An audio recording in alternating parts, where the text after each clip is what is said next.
Hello guys, today I am presenting the Silent Way approach.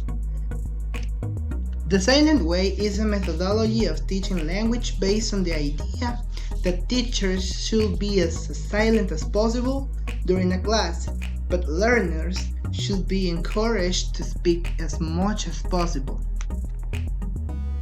There are three basic principles. Number 1, the learner needs to discover or create.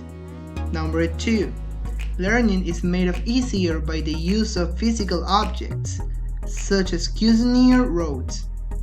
And number 3, learning is made easier by problem solving using the target language. The advantages of this method is that students interact not only with teachers, but also with each other.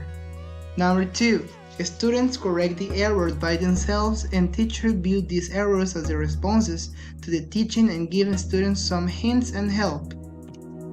The disadvantages of this method is that teachers must know their teaching objectives clearly and make use of the teaching aids effectively.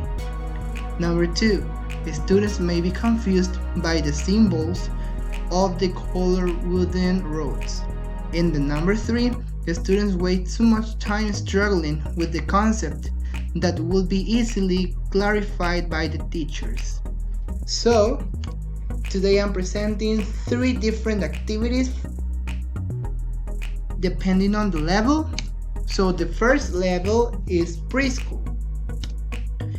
For preschool learners, we can make these little charts where students need to put the using roads to create a picture.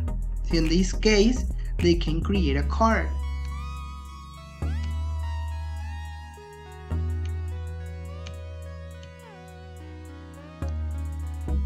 That's perfect. And finally, they can write the word A and the word car.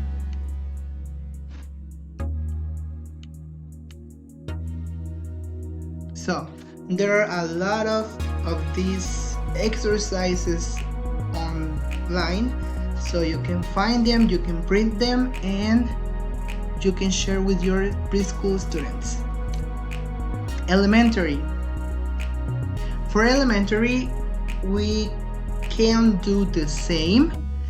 The idea is not like having in every single activity the cues on the roads, so you can make a variety of activities with these ones.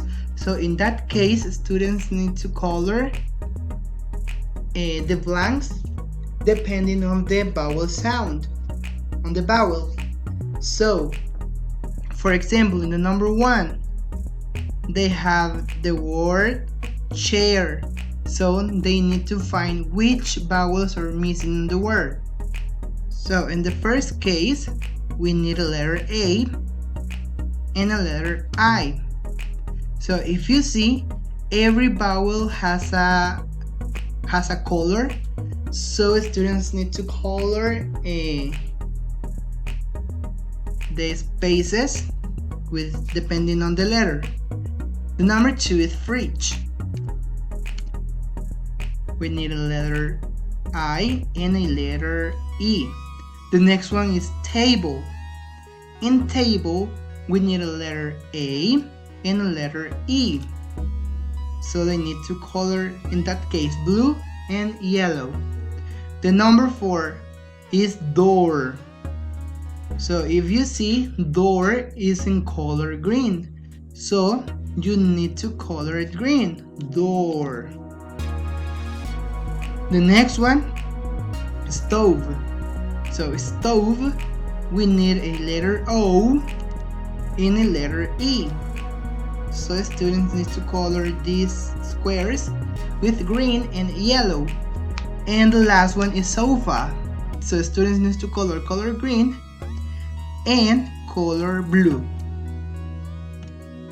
For secondary level, we have a different activity. This one is about identify the syntax of the sentence.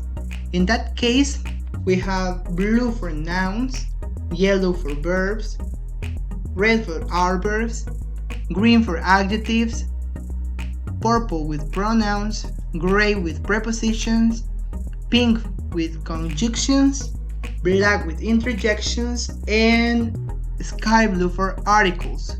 So students need to read the sentences first, and then they have to analyze, and then they have to match the color with the part of the sentence. In that case, I like to speak English. In this one, we can say that the word I is a pronoun, so students need to color under the word I with color purple because it is a pronoun. In the word like, a student needs to color with yellow because this is a verb. In the word to, students need to color with gray because this is a preposition. Speak is a verb, so the students need to color with yellow. And English is a noun, so students need to color with blue. The next one is the word I. I is a pronoun, so students need to color with purple. The next one is have, so the students need to color with yellow. The next one is the word a. A is an indefinitive article, so students need to color with sky blue. The next word is beautiful, so if you see, beautiful is an adjective, so students need to color it with green. And the last one is house. House is a noun, so students need to color with blue. So there are a few examples of this method. This method is very easy to use, but we need to be very clear with that, or students are going to have a hard time receiving the class like this. So this is everything for today. Thank you for watching. Goodbye.